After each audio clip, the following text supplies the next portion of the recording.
Bem-vindo, doutores! Nesse vídeo eu vou abordar um dos pressupostos essenciais da responsabilidade civil, o dano. Qual o seu conceito jurídico? Vamos entender cada uma das espécies de dano no ordenamento jurídico, destrinchar os requisitos do dano indenizável, por fim, explicar um pouco o que seria dano reflexo ou por ricochete, tema que cada vez mais tem tomado conta dos nossos tribunais. Aguardo vocês após a vinheta.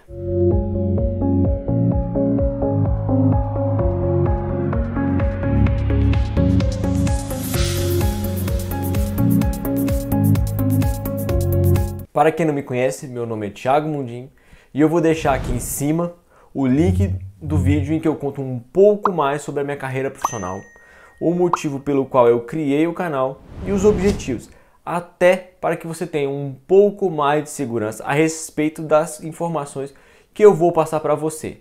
Para quem caiu de paraquedas nesse vídeo e entende pouco sobre responsabilidade civil médica, caso ao final restem algumas dúvidas, sugiro que assistam ao primeiro vídeo dessa playlist em que faço um panorama geral sobre o tema, aprofundando sobre os pressupostos da conduta do profissional e o nexo de causalidade. Vou deixar aqui em cima, no card, o link direto para o vídeo e na própria descrição do vídeo aqui embaixo.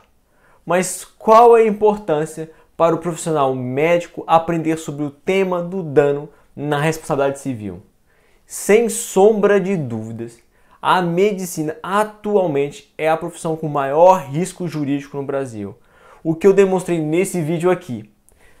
Para tentar minimizar os perigos ao patrimônio pessoal, muitos profissionais têm optado por contratar um seguro profissional ou mesmo fazer uma reserva de valores para eventual condenação.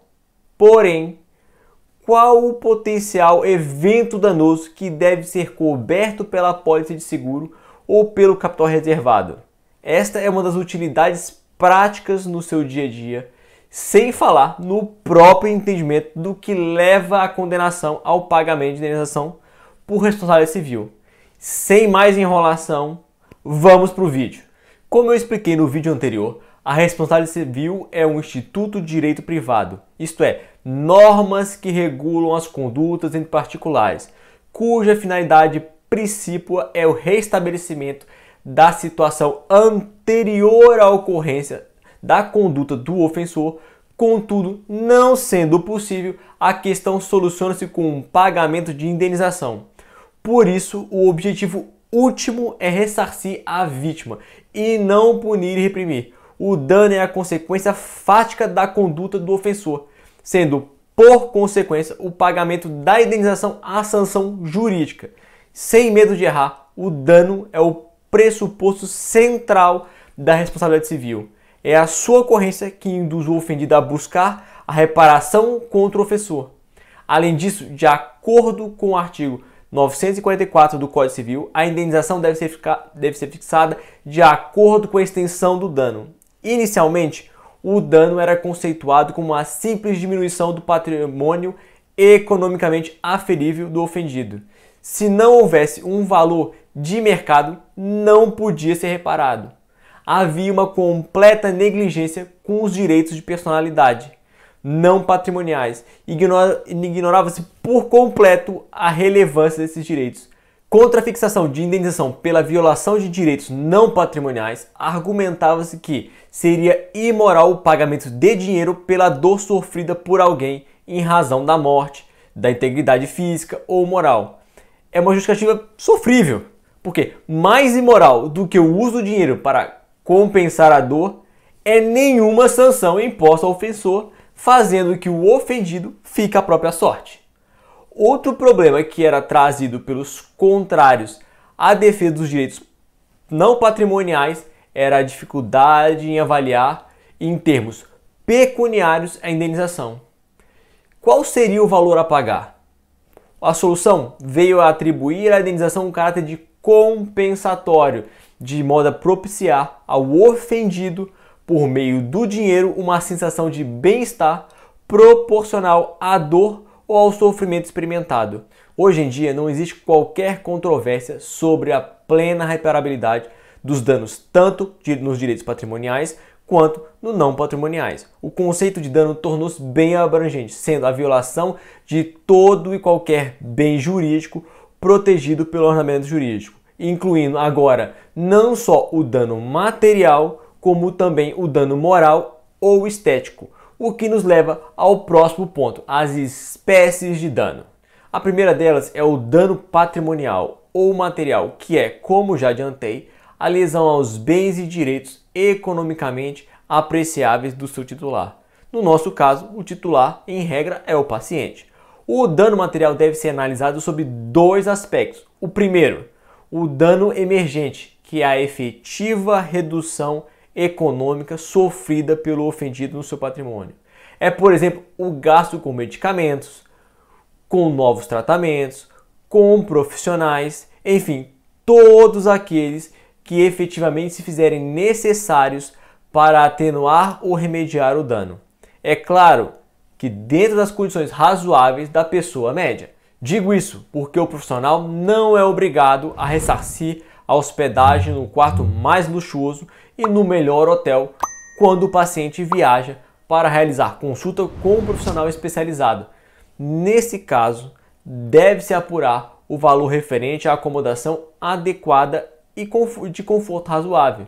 Muito embora existam algumas controvérsias, é de fácil comprovação e apuração, bastando demonstrar a efetiva prestação do serviço ou da compra, bem como o respectivo pagamento. O segundo aspecto é o lucro cessante, que vem a ser tudo aquilo que o paciente deixou razoavelmente de lucrar por força do dano. Em outras palavras, é o que o paciente ganharia se não tivesse ocorrido o dano. Os melhores exemplos são o que o paciente deixou de ganhar com o seu trabalho, ganhos médios dos profissionais liberais ou contratos de trabalho cancelados. Aqui quero ressaltar e chamar a atenção para o fato de que somente deve ser indenizado o tempo de afastamento dos ganhos habituais, além daquele que seria necessário e esperado a recuperação caso tudo tivesse ocorrido como se imaginava. Não deve integrar a indenização aquele tempo que o paciente já tinha concordado em se afastar da sua atividade profissional normal para se submeter ao tratamento. Somente esse tempo de afastamento, além, foi resultado direto do dano sofrido pelo paciente. Isso pode significar sensível redução na indenização. Basta imaginar a situação em que o paciente fica 3 meses afastado do trabalho, mas se tudo tivesse ocorrido como planejado, teria ficado em recuperação apenas 1 mês. A indenização se limitará a apenas 2 meses. A mesma lógica vale para a alegação de cancelamento de contrato de trabalho que seria realizado dentro do período normal esperado caso não houvesse qualquer problema. Perceberam agora que esse é um dos motivos pelo qual uma das informações relevantes que eu apontei no vídeo sobre o dever de informar aqui em cima era justamente o tempo de recuperação esperado que deve ser comunicado ao profissional? Quem assistiu ao vídeo sobre a elaboração do termo de consentimento aqui em cima deve lembrar que eu ressaltei a importância de registrar essa informação como forma de documentar a ciência do paciente.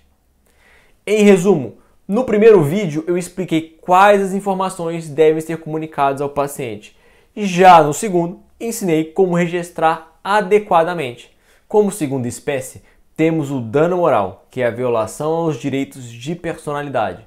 São os direitos sem cunho pecuniário, por exemplo, a vida, a integridade física, psíquica ou moral, que é a imagem perante a sociedade. De forma errada, por muito tempo antigamente, exigia-se que a pessoa comprovasse que houve um abalo psicológico em razão da conduta do ofensor. Outros, pior, entendiam que somente havia dano moral quando disto decorresse algum prejuízo pecuniário à pessoa. Por exemplo, matéria jornalística imputando fatos injuriosos à pessoa causasse rompimento de contratos de publicidade. Nesse caso, havia uma clara confusão entre dano moral e lucros cessantes, que eu acabei de explicar. O valor do dano moral era a soma dos contratos cancelados, o que, na verdade, era o lucro cessante. Não se trata de uma discussão sobre a dor ou o sofrimento, que são consequências da violação dos direitos não patrimoniais. Os direitos de personalidade impõem às demais pessoas um dever de respeito, de abstenção. Constatada a violação ao direito de personalidade, presume-se a ocorrência do dano.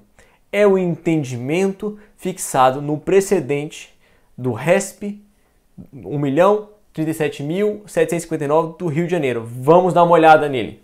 Direito civil e consumidor. Recusa de clínica conveniada a plano de saúde em realizar exames radiológicos. Dano moral, existência, vítima menor. A recusa indevida à cobertura médica pleiteada pelo segurado é causa de danos morais, pois agrava a situação de aflição psicológica e de angústia no espírito daquele. As crianças, mesmo da mais tenra idade, fazem jus à proteção irrestrita dos direitos de personalidade, entre os quais se inclui o direito à integridade mental, assegurada a indenização pelo dano moral decorrente da sua violação. Atente-se que a indenização é devida pela violação do direito de personalidade e não em função da comprovação do dano moral ou sua extensão, o qual é presumido. Observem esse trecho aqui embaixo. Na hipótese específica dos autos, não cabe dúvida de que a recorrente, então com apenas 3 anos de idade, foi submetida a elevada carga emocional. Notar a argumentação de presunção com a expressão não cabe dúvida? É interessante destacar que, normalmente, a discussão sobre responsabilidade civil se dá principalmente ao redor dos danos materiais, com reflexos indiretos sobre os direitos da personalidade e, por consequência, os danos morais. Em muitos casos, chateações com prejuízos patrimoniais são considerados meros dissabores da vida em sociedade, sem qualquer direito à indenização, como dano moral. Na medicina, a situação é totalmente inversa, uma vez que a atividade do profissional é sobre o próprio corpo do indivíduo. Há uma preponderância do dano moral, sendo os danos materiais apenas decorrência da violação dos direitos não patrimoniais. É bem provável que esse seja o motivo pelo qual, por muito tempo, a atuação dos médicos foi marcada pela irresponsabilidade civil, como eu expliquei no vídeo anterior. Somente com a aceitação do dano moral como algo a ser indenizado é que a responsabilidade civil na medicina ressurgiu. Antes de concluir esse tópico, quero lembrar a vocês que não existe apenas dano moral contra o paciente. O médico pode ser vítima de dano moral pelo paciente.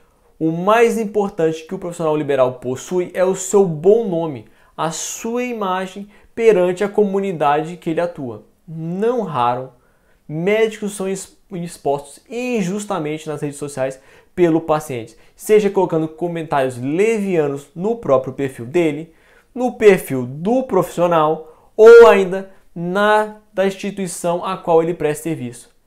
Há ainda aquelas situações em que a própria mídia explora de modo sensacionalista condutas médicas. O primeiro passo é documentar a conduta ofensiva por parte do paciente ou do veículo de comunicação. Lembre-se, o print é eterno. Salve tudo em PDF sempre e dê download nos vídeos. Não deixe para depois, porque pode ser apagado ou editado. Em um segundo momento, guarde toda a contraprova de que sua conduta profissional foi adequada, seja a cópia do prontuário, de exames ou de gravações que tiver feito. Somente em seguida, tente a solução amigável para a retirada imediata do conteúdo ofensivo para reduzir o número de pessoas que podem ver o conteúdo. Não sendo possível, de posse de todos esses documentos, procure o seu advogado para que ele postule a imediata remoção judicial do material ofensivo e a condenação da pessoa ao pagamento de danos morais ao final do processo. Agora vamos tratar de um assunto que muito interessa principalmente aos cirurgiões plásticos e aos dermatologistas: o dano estético, espécie autônoma de dano moral. Atualmente, não há mais dúvidas sobre a possibilidade de cumulação entre o dano moral e o dano estético, estando esse entendimento fixado na súmula 337 do Superior Tribunal de Justiça. O dano estético está relacionado à beleza física, à harmonia das formas externas de alguém.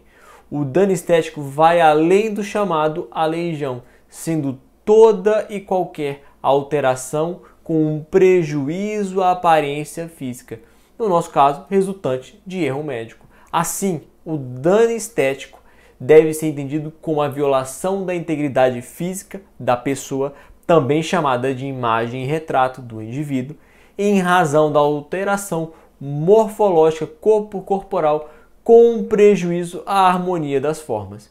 Por óbvio, o padrão de análise não é o ideal de beleza física em abstrato, e sim a própria aparência anterior da pessoa. A lesão que enfiou a pessoa, esse verbo existe mesmo, acredite, deve ser permanente.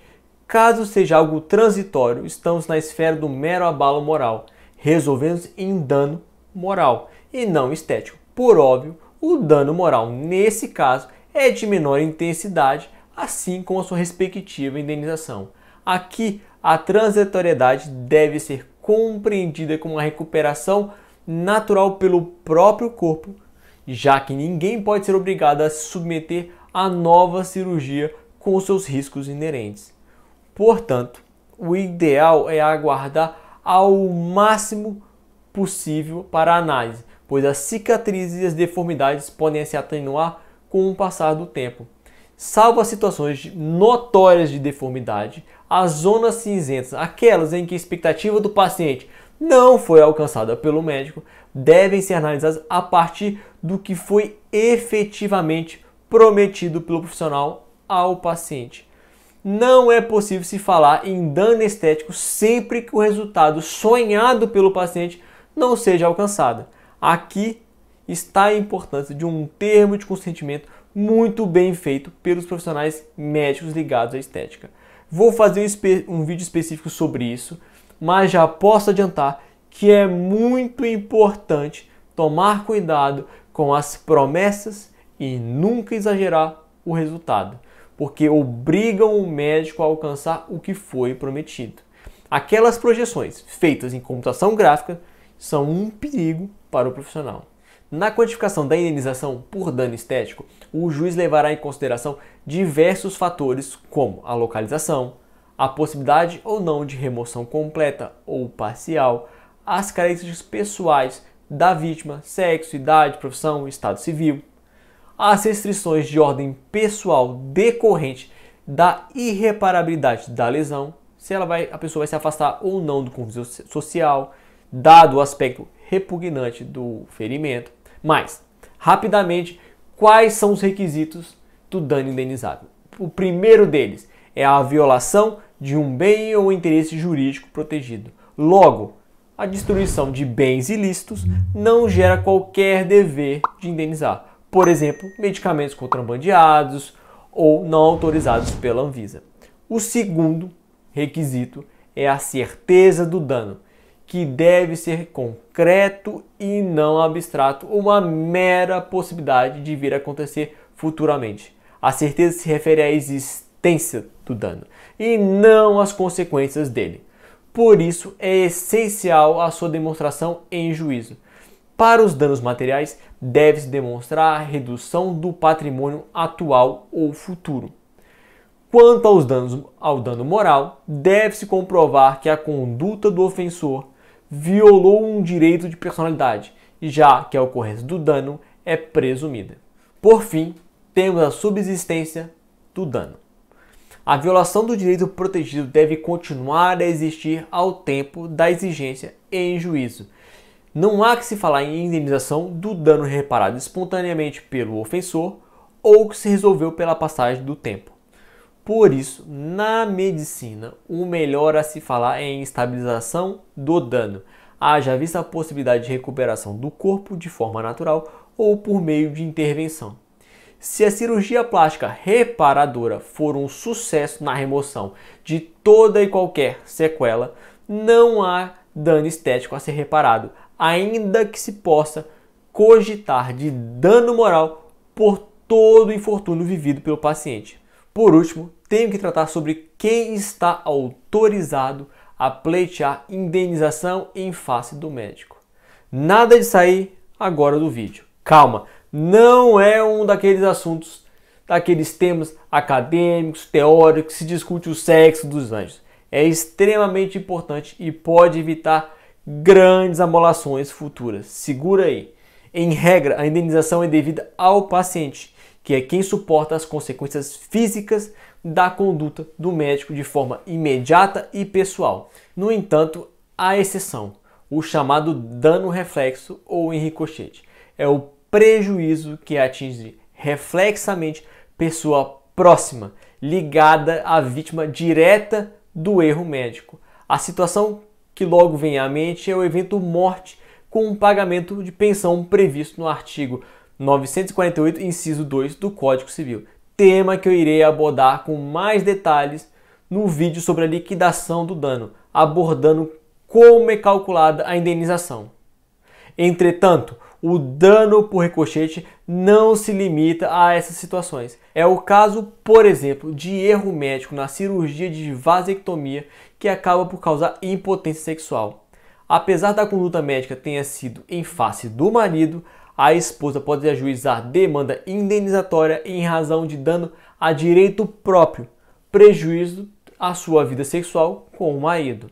Logo, desde que o dano reflexo seja certo, de existência comprovada e subsista ao tempo do ajuizamento da ação, nada impede que haja sua reparação civil. Em relação ao núcleo familiar próximo da vítima, marido, esposa, filhos, irmãos, pais, existe presunção da existência de estreita vinculação com a vítima do erro médico, acarretando dano reflexo pela gravidade do sofrimento experimentado pelo paciente. É como tem entendido o Superior Tribunal de Justiça nesses casos. Segundo a jurisprudência dessa Corte Superior, o vínculo presente no núcleo familiar e que interliga a vítima de acidente com seus irmãos e pais é presumidamente estreito no tocante ao vínculo de afeto e amor, presumindo que desse laço se origina com o acidente de a dor, o sofrimento, a angústia nos genitores e irmãos, o que os legitima para a propositura de ação objetivando a percepção de indenização por dano moral reflexo. Trouxe a decisão a seguir do Tribunal de Justiça do Rio Grande do Sul para exemplificar como o dano reflexo tem sido aplicado na área da saúde. Reconhecimento do dano moral por ricochete à família da paciente contaminada por ato ilícito imputável ao hospital. O dano moral reflexo indireto ou por ricochete compreende o ato cujo efeito atinge potencialmente a integridade moral de terceiros, no caso do esposo e das filhas da paciente contaminada em transfusão de sangue, que acabou contraindo o vírus HIV.